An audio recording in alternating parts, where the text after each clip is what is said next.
This program is somewhat proudly brought to you by Informo Corp, informing everybody in the Commonwealth since a certain point you don't remember. Ah, beautiful post-apocalyptic suburbia. Isn't it lovely this time of year? Butthole is not well, good citizens of the Commonwealth. Meet Jim here, a simple, freedom-loving American patriot like yourselves. Like everybody else, he loves listening to Diamond City Radio, the only radio station inside the Commonwealth. Unfortunately, what Jim doesn't know is that Diamond City Radio on this day is playing a dastardly trick. Now, as you all very well know, the Commonwealth is frequently attacked by ghouls, super mutants, raiders, and every other kind of unspeakable hell creature this planet can spawn. So, who's to say that you won't get your arms blown off tomorrow? Being the only available radio station in the Commonwealth and noting that they have thousands of listeners, Diamond City Radio decides to tell everybody that aliens are invading, much like the Mercury Theater of the Air did with Orson Welles back in 1938. Yes, that's right, as those of you cryogenically frozen may remember, back in 1938 America was on the brink of war with Nazi Germany. People began to get more and more paranoid. Meanwhile, certain patterns were emerging in the radio broadcasts, such as sudden interruptions, expert testimonies, and much more like live field reporting. People just didn't see why the radio would lie to them. So, the Mercury Theater of the Air took advantage of that fact, and lied to them. Duh. By including so-called expert testimonies and live field reports that sounded eerily similar to real field reports in their play, they were able to convince everybody listening that the War of the Worlds play was more than just a play. It was real. Thinking that the world was about to come to an end, panic ensued and people ran for the hills. Circumstances are all too similar today, and Jim is about to fall right into the same trap. Jim intently tunes in to the Diamond City radio station and decides that he's going to listen in to what they have to say. And since it's the only radio station in town, who's there to dispute them? Let's listen in.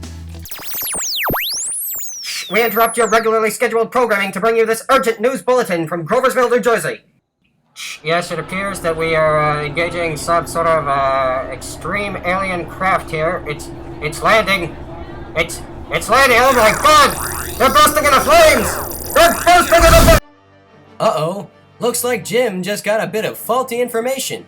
Note the panic-stricken look on his face. Taking the radio at complete face value, he believes that the military is actually engaging aliens from Mars! Oh, silly Jim. It looks like he'll be firing his pistol off into the sky for the remainder of the day, until somebody sets him straight. But how did all this happen in the first place, you might ask? Well, you see, valued listeners, Jim was just the unfortunate victim of something called mass culture! But what is mass culture? Well, thanks to the miracle of modern science and the boys in the lab, we now have an answer. According to them, mass culture is essentially what happens when a group of people are constantly exposed to the same type of mass media messages and patterns on a day-to-day basis. They all begin to become conditioned to think and respond a certain way without much hesitation, often without realizing they're doing so. The fewer sources of media these people have available, the more likely it becomes that they will all act a certain way after consuming it, and the effect of mass culture is amplified even more. After listening to Diamond City Radio for years and years on end, Jim and many others like him just stop questioning what the DJ has to say. So if the day ever comes around that the DJ decides that he'd like to lie to everybody and cause a mass panic, he can do it if he wants to. And couple that with some convincing sounding live reports and you've got a recipe for mass manipulation. Jim won't be fighting aliens anytime soon, much as he might want to. No siree Bob, he'll just be let down shooting at the sky for the next hour. But just look at Jim now. Weeks later, Jim is on the right path to success.